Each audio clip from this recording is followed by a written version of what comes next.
नमस्कार मंडळी, जय महाराष्ट्र. आज आपण बघणारे शब्द वाटणे. वाटणे म्हणजे भावना व्यक्त करणे आणि इंग्लिश मधून फिलिंग्स. तर त्याला तेलुगूमध्ये काय म्हणतात हे मी तुम्हाला सांगते.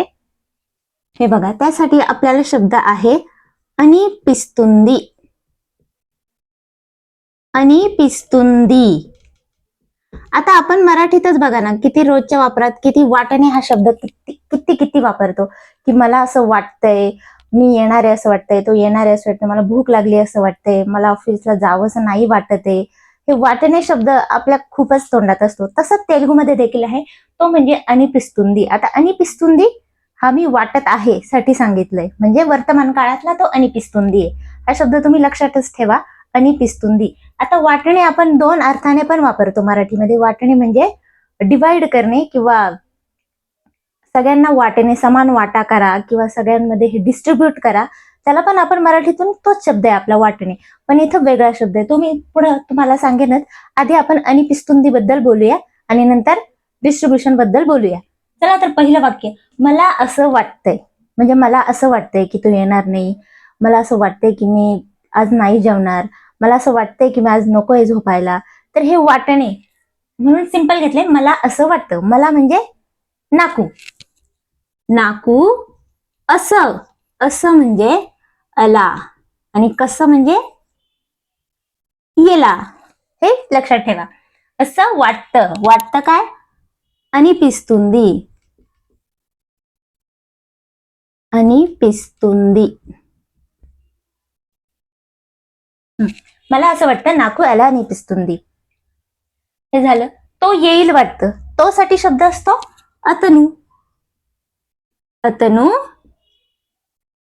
येईल. येईल साठी वस्ताडू. वस्ताडू का? शेवटी डू, कारण की आपला कर्ता आहे अतनु, म्हणून शेवटी येतं डू. येईल ते पण भविष्य काळात आहे.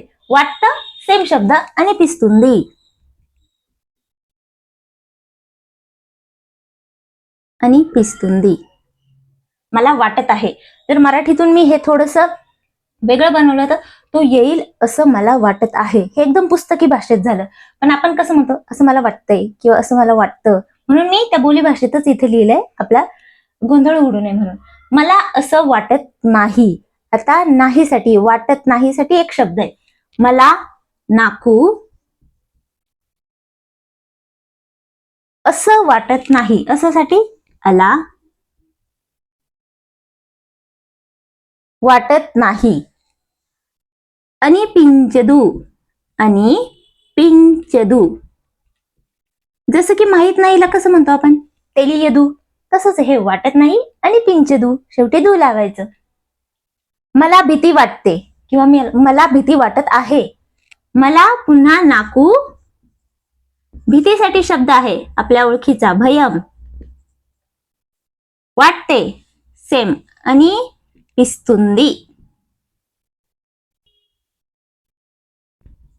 जिथे जिथं वाटतं येईल तिथं अनिपिस्तुंदी शब्द लावायचा. तो काय कर्त्यानुसार बदलत नाही, फक्त त्याचा काळ बदलतो. समजा हे आता वाटत आहे, हे वर्तमान आहे. मग कोणालाही वाटू द्या, तुला वाटू द्या, त्यांना वाटू द्या, आपल्याला वाटू द्या, आम्हाला वाटू द्या, सेम अनिपिस्तुंदी. मला खूप आनंद वाटतोय. पुन्हा नाकू. खूप साठी शब्द आहे चाला. नाकू चाला. आनंदासाठी सेम आनंदंगा. आनंदंगा वाटतोय अनिपिस्तुंदी. बघा सोपा आहे की नाही. आणि तुम्ही ऐकला पण असेल, तेलुगू लोकांच्या तोंडात हा शब्द खूप अनिपिस्तुंदी असतं. अनिपिस्तुंदी. मला वाटतंय तो नक्की येईल. मी थोडस मोठं वाक्य घेतलंय. मला असं वाटतंय की तो नक्की येईल. असं पण मराठीत आपण म्हणतो. हेच वाक्य किती वेगवेगळ्या पद्धतीने आपण म्हणू शकतो. तो येईल, तो नक्की येईल असं मला वाटतंय. आपण उलट पण करू शकतो, किंवा मला वाटतंय की तो नक्की येईल, मला वाटतच आहे की तो येईल म्हणून असं पण म्हणतो आपण. पण आता मी लिहिलंय सोपं, मला वाटतंय तो नक्की येईल. मला नाकू. आता इथं आपण कसं वाटतं मधी यूज केलंय, मधी यूज करतो, आणि पिस्तुंदी शेवटीच यूज करायचं. परत असं नाही की नाकू आणि पिस्तुंदी असं नाही. मला वाटतंय थोडं ड्रॉप करू, कारण की आपण शेवटी लिहिणारे वाटतायचं. नाकू तो साठी अतनु. वाटतायला थोडा वेळ साईडला ठेवलंय. अतनु नक्की. नक्कीसाठी शब्द तप्पकोंडा. येईल. पुन्हा अतनु येणारे म्हणून इथंच वापरलं ना आपण आता. वस्ताडू, वस्ताडू, तप्पकोंडा वस्ताडू वाटतंय आणि पिस्तुंदी.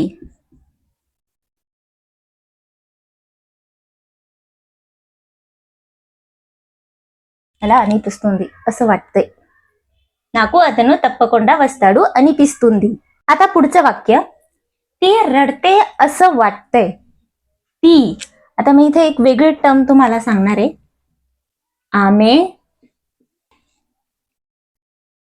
रडते, रडण्यासाठी शब्द आहे एडवडम. आता एडवडमचं रडते असं वाटतंय कसं लिहायचं? रडते एडिस्तू नट्टू. आता मी इथं असं का लिहिलंय? एडिस्तू नट्टू आणि पिस्तुंदी. वाटतंय आपला शब्द आहे आणि पिस्तुंदी, ते तर सेमच आहे मी आधी घेतलेल्या वाक्यांप्रमाणे.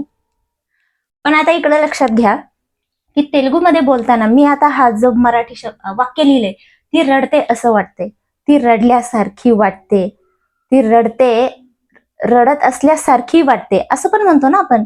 ती रडते असं वाटते, ती रडल्यासारखी वाटते, ती रडत असल्यासारखी वाटते. तर तोच संदर्भ आहे तेलुगूमध्ये. आमे एडिस्तू नट्टू. नट्टू एडवडम म्हणजे रडणे, हे तर आपल्याला माहितच आहे. ती रडते, पण हे नट्टू काय? नट्टू म्हणजे लाईक, इंग्लिश मधून लाईक, असल्यासारखं, असं करत असल्यासारखं, तसं करत असल्यासारखं. मग कुठलाही क्रिया शब्द असेल, हसल्यासारखं, रडल्यासारखी किंवा धावल्यासारखी, पळण्यासारखी, चालण्यासारखी, तर नट्टू तिथं पुढे लावायचा. नट्टू म्हणजे ॲज इफ किंवा लाईक, असल्यासारखं, सारखं. लक्षात ठेवा, आपण पण किती मराठीत वापरतो. रडल्यासारखी वाटतीये, ती बोलल्यासारखी वाटत नाही, आज पाऊस आल्यासारखा वाटतोय. आपलं पण सारखा हा शब्द किती असतो? तो सारखा म्हणजे सेम असं नाहीये, ते सारखा म्हणजे इथं नट्टू. मोस्टली ते वाटणे जे वाक्य असतं त्याच्यात वापरतो आपण. आता पुढचं वाक्य, तो हसतोय असं वाटतंय. मी घेतलंय आता पुन्हा तसंच दुसऱ्या क्रिया शब्दाशी. तो साठी आहे अतनु. हे तर पाठच करायचंय आणि माझे व्हिडिओ बघत असाल ना तर हे पाठच होऊन जाणारी क्रिया शब्द सर्वनाम. हसतोय, हसण्यासाठी शब्द आहे नव्वडम. करेक्ट. आता हसतोय असं वाटतंय म्हणजे हसल्यासारखा वाटतंय, तो हसल्यासारखा वाटतोय किंवा हसत असल्यासारखा वाटतोय. मग येणार नव्वुत्तुन्नट्टू.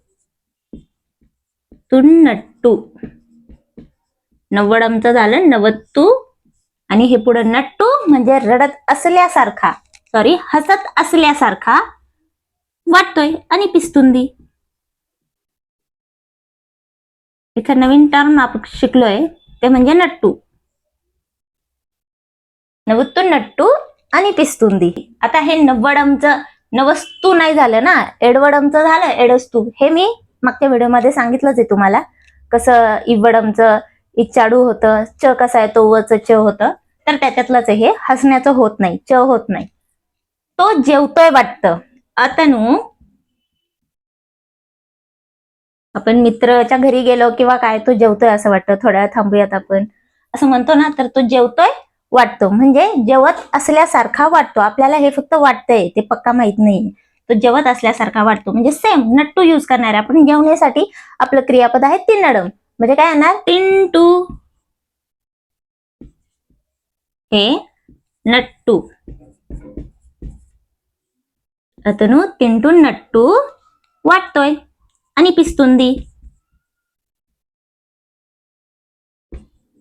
आणि पिस्तुंदी.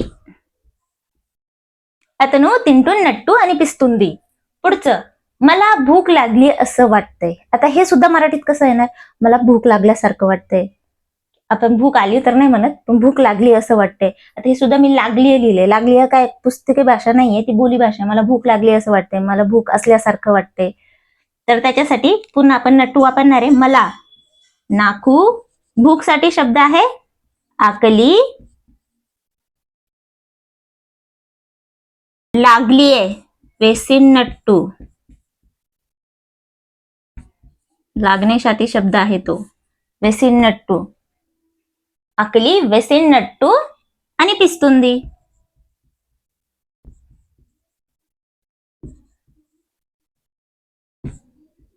मला भूक लागल्यासारखं झालंय. आपण असं पण म्हणतो, बोली भाषेत तर खूप आहे, आपल्या मराठीत तर खूपच प्रकार आहेत. आता अजून काही थोडे नॅचरल वाक्य घेऊयात. आज पाऊस येईल असं वाटतंय. असं लिहिलं नाहीये, येईल वाटतं एवढं पण म्हणू शकतो आपण. किंवा आज पाऊस पडल्यासारखं वाटतंय किंवा पडेन असं वाटतंय, असे पण मराठीत आपले फॉर्म आहे.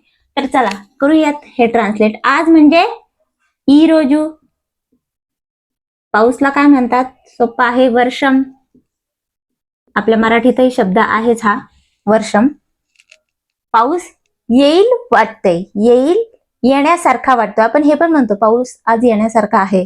तसंच हे ई रोजू वर्षम येईल वाटतंय. आता पाऊस येईल वाटतंय हे भविष्यकाळ आहे. म्हणजे काय म्हणतो आपण? वर्षम पडतुंदी. पडेन, पाऊस हा पडत असतो ना, आपण मराठीत येणे म्हणतो. तर वर्षम पडतुंदी, पडतुंदी म्हणजे पडणे. वर्षम पडतुंदी आणि पिस्तुंदी.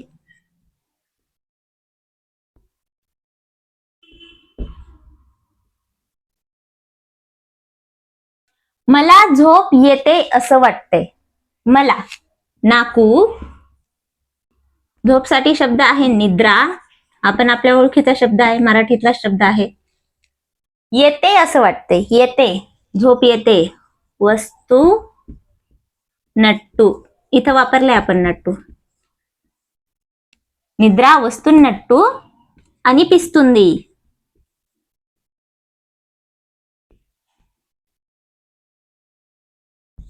इथं आपण नट्टू वापरलं नाहीये, पडस्तू नट्टू पण वापरू शकतो.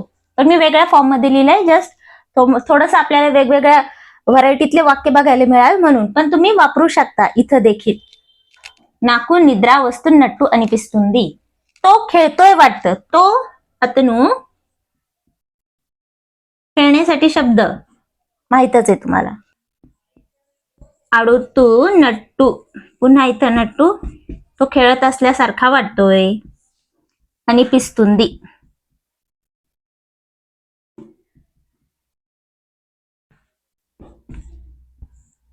एवढंच वाक्य, तो खेळतोय. वर्तमान काळातलं तो खेळत आहे, आपण कसं लिहिणार? अतनू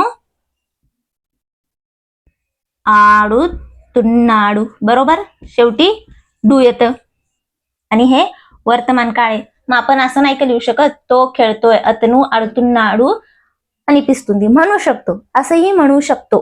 पण ते कॅज्युअल किंवा नॉर्मल फॉर्म नाही वाटणार तेलुगूमध्ये. तेलुगूमध्ये जास्त करून नट्टूच वापरतात जेव्हा तुम्हाला कुठली गोष्ट वाटते, फिलिंग्स, भावना व्यक्त करते, तेव्हा तुम्हाला नट्टू हा शब्द जास्त फॉर्मल, नॅचरल वाटतो. अदरवाईज तुम्ही हे यूज करू शकतातच. आपण एकदम ट्रान्सलेट केलं शब्द टू शब्द, अतनू आडतुन्नाडू आणि पिस्तुंदी, तरी होणार आहे ते. नाहीच काय आलं तर हे पण योग्यच आहे. पण जास्त फॉर्मल आणि जास्त नॅचरल वाटण्यासाठी तुम्हाला नट्टू इकडचा संदर्भ तसा असतो, सारखं हा शब्द त्यांच्या तोंडात असतो, म्हणून तो नट्टू आपल्याला क्रियापदाच्या शेवटी लावाच लागणार आहे. हा, तर आता बघूया वाटण्याचा भूतकाळ. वाटलं, हे बघा इथे लिहिलं मी, वाटतंय म्हणजे वाटत आहे, जे आत्ताच आपण बघितलं. आणि पिस्तुंदी, आणि वाटलं, आणि पिंचिंदी आणि पिंचडम हा शब्द आहे वाटण्यासाठी. वाटणे या क्रियापदासाठी शब्द आहे आणि पिंचडम त्याचं वर्तमान आहे. आणि पिस्तुंदी, आणि वाटलं, आणि पिंचिंदी, आणि वाटण्यासाठी पण आणि पिस्तुंदीच वापरतात इकडे. मला वाटलं. आता हे सिंपल सिंपल आपण ट्रान्सलेट करू. मला वाटलं, नाकू, वाटल्यासाठी शब्द आहे आणि पिंचिंदी. तुम्हाला काय वाटलं? तुम्हालासाठी शब्द आहे मीकू. मीकू काय? एमी किंवा एमी वाटलं आणि पिंचिंदी. तुम्हाला काय वाटलं? मीकू एमनी पिंचिंदी. मला वाटलं ती रडते. नाकू, हा आपण वाटला हा शब्द शेवटी लिहिणार आहे. ती रडतेसाठी लिहून टाकू आधी. आमे रडतीये. एडुस्तुंदी. उंदी का आलं शेवटी, कारण की स्त्रीलिंगी आहे, ती आहे म्हणून उंदी. आमे एडुस्तुंदी आणि पिंचिंदी. पुढचं वाक्य, मला वाटलं तू घरी आहेस. पुन्हा नाकू, हे वाटलं शेवटी लिहिणार आहे, तू घरी आहेस. नुव्वू घरी इंटलो. इंटलो आहेस. నాకు నువ్వు ఇంట్లో ఉన్నావ్ అనిపించింది.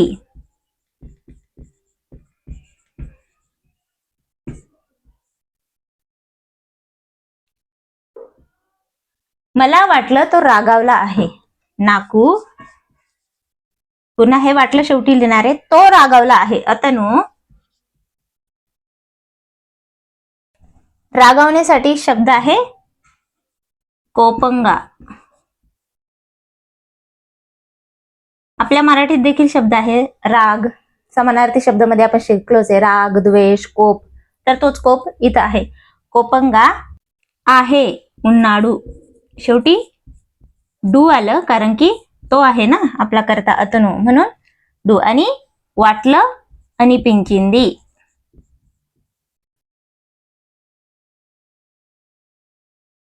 पुढचं वाक्य बघा. मला वाटलं पाऊस पडेल. मला वाटलं नाकू वाटलं आपण शेवटी लिहिणार आहोत. पाऊस पडेल. वर्षम पडुतुंदी.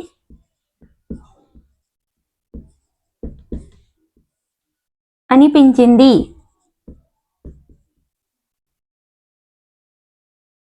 पिंचिंदी. आता इथं पाऊस पडेल असं लिहिले मी. मगाशी लिहिलं होतं पाऊस येईल.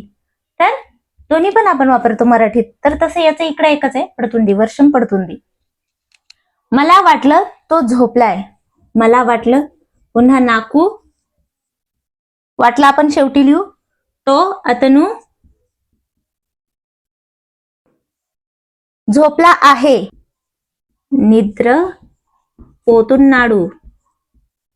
शेवटी आले डू कारण की आपला करता आहे अतनु. निद्र पोतुन्नाडू. पो म्हणजे जाणे. निद्र पोतुन्नाडू म्हणजे मला वाटलं तो झोपी गेला आहे. असा तेलुगूतल्या मराठीमध्ये ट्रान्सलेट आहे. मला वाटलं तो झोपी गेला आहे.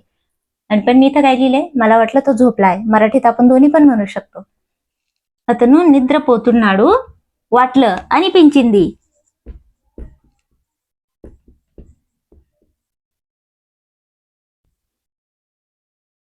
म्हणजे असंच असतं की तेलुगूमध्ये वेगळी वाक्यरचना करतात. झोपी गेला आहे. बोली भाषेत, पुस्तकी भाषेत पण वेगळी वाक्यरचना करतात. तेच सांगत असं मी तुम्हाला की खूप फरक असतो. असं नाहीये की मी हे सांगितलं म्हणजे दुसरं काही चुकीचं असेल. तर सगळं असतं. एक भाषेला खूप सारे प्रकार असतात आपल्या मराठीसारखंच. आम्हाला वाटलं तुम्ही नाही येणार. आम्हाला माकू वाटलं आपण शेवटी लिहिणार आहोत. तुम्ही नाही येणार. तुम्ही तो आपण मीरू आदराने म्हटलंय आपण.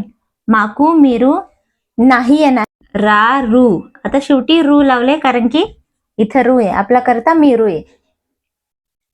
जसं की करता जर तो असता तर काय होतं रा डू. आपण असलं तर रा मू. तर तसंच हे मीरू रारू आणि पिंचिंदी. वाटलं राहिलं ना शेवटी लिहायचं. आणि पिंचिंदी. मराठीत पण आपण शेवटी म्हणू शकतो तुम्ही नाही येणार असं आम्हाला वाटलं. तसंच आहे शेवटी आणि पिंचिंदी. मला वाटलं नको जायला. आता हे वाक्य थोडंसं वेगळं आहे. कन्फ्युज होऊ नका इथं. मला वाटलं पुन्हा नाकू वाटलं आपण शेवटी लिहूयात. नको जायला साठी शब्द आहे वेल्लू कुडदू. वाटलं आणि पिंचिंदी.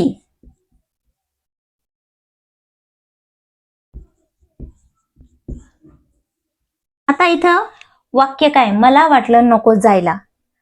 मला वाटलं जाऊ नये. मला वाटलं तिथं जाणं योग्य नाहीये. या सगळ्यांचे अर्थ काय. नको जायला. मी तिथं जाणं हे योग्य नसणार आहे.